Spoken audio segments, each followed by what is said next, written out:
네, 안철수 대통령직 인수위원장은 민주당 검수완박 법안이 공포를 앞둔 데 대해서 문재인 대통령이 거부권을 행사해야 한다고 촉구했습니다. 안 위원장은 국정과제 최종안을 발표하며 새 정부 청사진도 공개했는데 윤 당선인은 실천해 나가겠다고 다짐했습니다. 인수위 취재기자 연결합니다. 박사경 기자.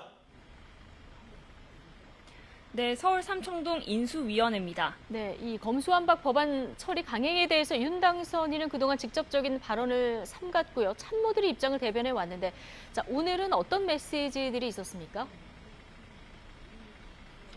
네, 먼저 안철수 인수위원장은 검수완박 법안과 관련해 문재인 대통령이 거부권을 행사해야 한다고 강조했습니다.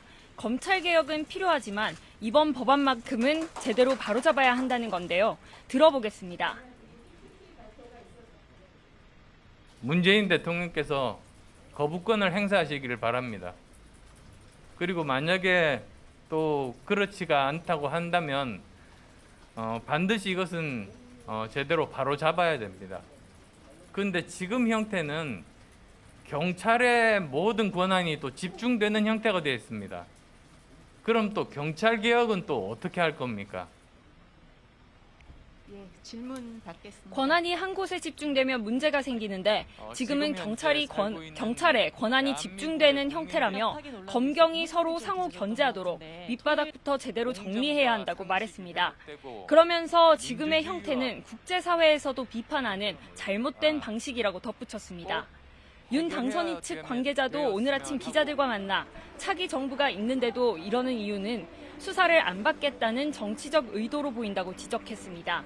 대통령 퇴임이 며칠 남지 않았고 그 법으로 일할 대통령은 윤석열 대통령인데 민주당이 정권 교체가 된 걸 모르는 건지 인정 안 하는 건지도 모르겠다고 했습니다. 네, 이런 가운데 인수위에서 오늘 국정과제 최종안을 공개했는데 세부 내용도 전해주시죠. 네, 세부 국정과제는 새 정부의 국가 비전, 그리고 국정 운영 계획, 국가 목표를 따라서 만들어졌습니다.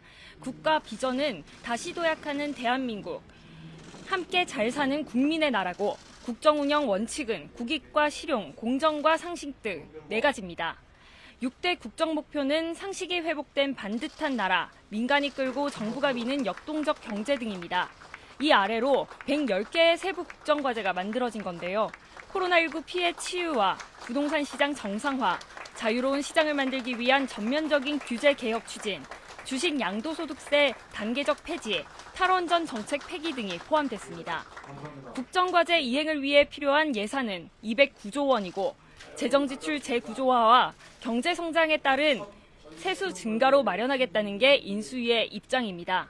이번 국정과제에는 윤 당선인이 내걸었던 공약인 여가부 폐지는 포함되지 않았는데요. 정부 조직 개편에 대해서는 이번 인수위에서 다루지 않기로 했고 현재 정부 조직을 물려받아 운영하면서 더 좋은 개편안이 마련될 수 있는지 점검하겠다는 의도라고 안철수 위원장이 설명했습니다.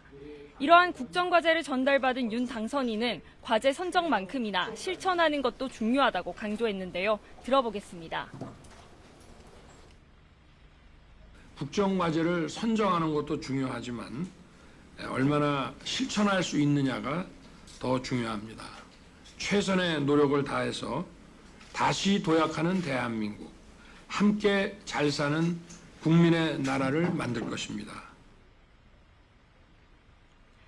또 국정과제 선정을 위해 안철수 위원장과 간사단, 위원들이 녹록지 않은 환경에도 현장 중심으로 알차게 일을 해준 점에 감사드린다고 말했습니다.